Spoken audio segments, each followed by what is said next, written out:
I'm just gonna go watch a movie. Welcome to Film Slash, where the only thing more pure is a water birth. In anticipation of the arrival of my Black Friday package from Vinegar Syndrome, Grindhouse Video came through in a clutch with their own little sale. In addition to picking up some sleazy Euro titles, I also went after all of the Vinegar Syndrome slipcovers. That being said, here's my haul. Flesh-Eating Mothers, 1988. Another zombie flick. I remember one person said specifically that this film had the worst acting they had ever seen in their life, bar none. And if that isn't a sell for me, I don't know what is. I do like the slip. Cutting Class, 1988. This is the Brad Pitt 1988 slasher. I mean, it's what the movie is known for, so I'm not expecting like great quality. As I said, slashers are hit or miss for me, but I mean, going by the trailer, it looks to be solid. I mean, I don't think I'll be bored when I'm watching this.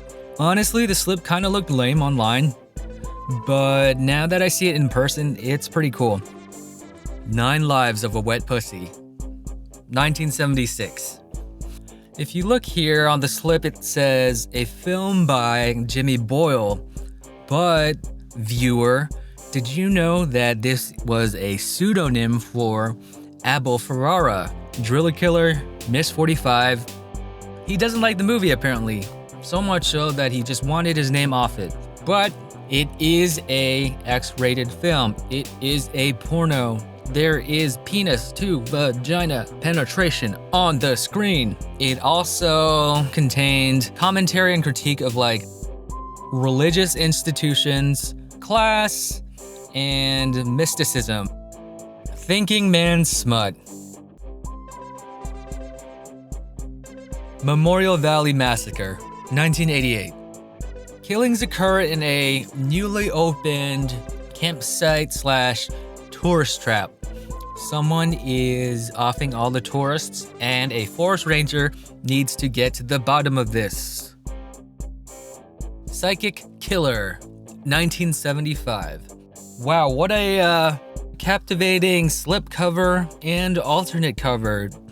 The art looks pretty rad. I feel like at this point, if the film just kind of delivers a somewhat coherent, acceptable plot that includes a legitimate psychic killer, that I'll like this one very much. Alright, after watching the trailer and reading a little bit more on the back, it looks like we have an astral projection revenge slasher thriller. Very cool. Extra 3, Watch the Skies, 1995. Watching the first Extra movie in a theater with a packed audience is probably on the list of my top theater-going experiences. Good times. Now, I hear the sequels are supposed to get weird. To be honest, out of all the slipcovers I have so far, I think this one's my favorite. I know it's ridiculous. I know, but they got me. Like, if you look at all of the slips together in a row, words cannot describe how beautiful. Hollywood Horror House, 1973. This one could be described as like a Sunset Boulevard proto slasher combination. I remember the first time I heard about this was during the Chattanooga Film Festival. It was my first time attending, virtually, of course. Vinegar Syndrome was showing, I think, a triple feature of Hellriders, Hollywood Horror House, and the third title escapes me right now. This one looks to be good, if not an interesting watch at the very least. I have a feeling that this one will be one of my favorites within the haul. Zombie Island Massacre. Reading the description on the back, it looks like the title betrays the synopsis of the film. The story is a Caribbean island vacation is interrupted by zombies. Or is the zombie a killer? This is another obscure gem that was relegated to a shoddy VHS release. Vinegar Syndrome once again has come to the rescue, put it and restored it in all of its proper glory. Initially, I thought this one would be alright. I mean, the goofy slipcover, whatever. Now, having watched the trailer and seeing the trauma tag, this one might be a slog. Cheerleaders Wild Weekend. I was excited for this release because it got a strong recommendation. Supposedly, this is the greatest of the cheerleader subgenre film that kind of popped up in the 70s. The plot is we have a group of cheerleaders going to a competition. Their bus gets hijacked and then they get held for ransom. Then they try to escape. This one I actually watched already. Honestly, I was expecting like some Blood Games type shit where the cover looks kind of cheesy and nonchalant, but then when you watch the movie, it goes crazy, it goes dark, it goes grimy. This one, it kind of fulfills that, but not so much. The action is kind of alright, it is kind of funny, and the girls are cute and, you know, they're fun to watch, but mostly this was kind of a dud for me. It does have a commentary, so hopefully there'll be something interesting there for a future rewatch. Just Franco's Macumba Sexual. I picked this up because it's a Franco film.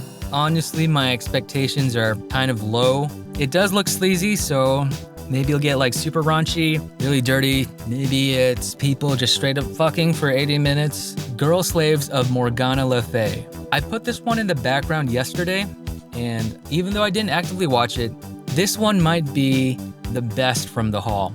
I say that because even though the cover is titillating, I mean, you think this is kind of like a demon Satan sex Nazi type of grindhouse hardcore movie, but if you look at the top, it says a classic of erotic horror, and honestly, that is a better description. Most of the things in here, most of the things I saw, very colorful, very lush. The cinematography, it's nice. It's nice to look at. Everyone is easy on the eyes. It's just beautiful.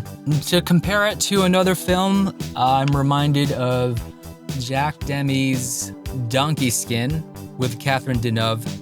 And for a more recent comparison, I'd say it reminded me of The Love Witch. Yeah, The Love Witch as well. If you dig those two movies, maybe check this one out. Alright, that was the haul. Thanks for watching. This has been Oni Pepperoni from Pizza Party Art. Peace.